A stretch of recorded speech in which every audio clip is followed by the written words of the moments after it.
Not too long ago, I had a strange thing happen to me.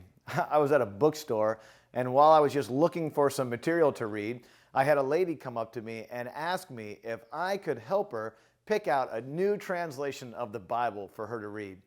She was over in the Bible section and she got totally confused, and then she came over and just started asking me questions. I thought, how does this lady know me? I've never seen her around our church. I don't think she lives in my neighborhood. How did she know that I would have this knowledge? Maybe she saw like a holy glow around me. No, not at all. What she thought is that I worked at the store. I laughed and we walked over to the Bible section and I helped her pick out a translation, and I'd like to maybe give you some tips that I gave her so that when you go to pick out a new translation or a new Bible yourself, you'll be successful in finding one that's going to help you draw closer to God. What you have to understand is that we have so many different versions of the Bible because the Bible wasn't written in English. It was written in Hebrew, it was written in Greek, and it was written in Aramaic.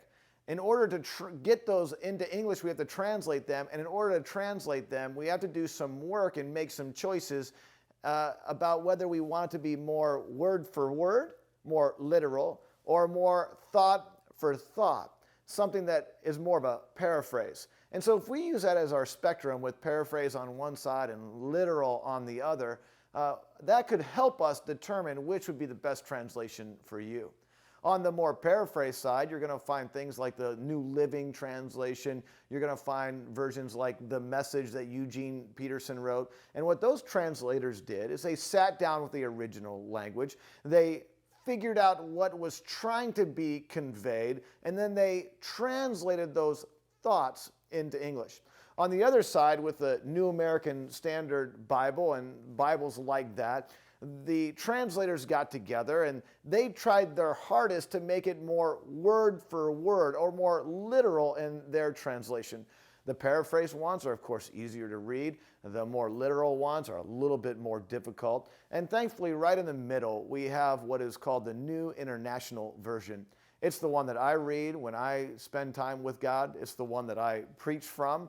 I might do some study out of the New American Standard. I might kind of look at some of the paraphrase versions like the Message to try to get a little bit fuller understanding of what the text is saying. But generally, I camp right in the middle with the New International Version.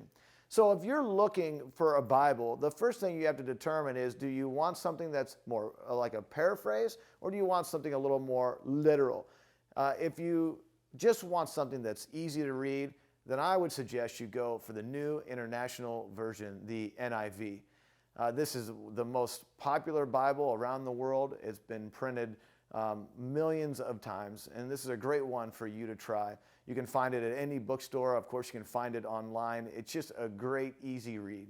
Here's another tip. Why don't you go on uversion.com, grab your phone, grab your computer, go to uversion.com, and on there, they have a lot of the English translations available for you to read, and it's free. You can read NIV, you can read the NASB, you can read the Message, compare verses in each one of those, and just pick one that you think would be easiest for you and fit your life the best. I'm just going to tell you the best Bible for you is the one that you're going to read and understand. And if you can read and understand it, you're going to connect with God on a deeper level.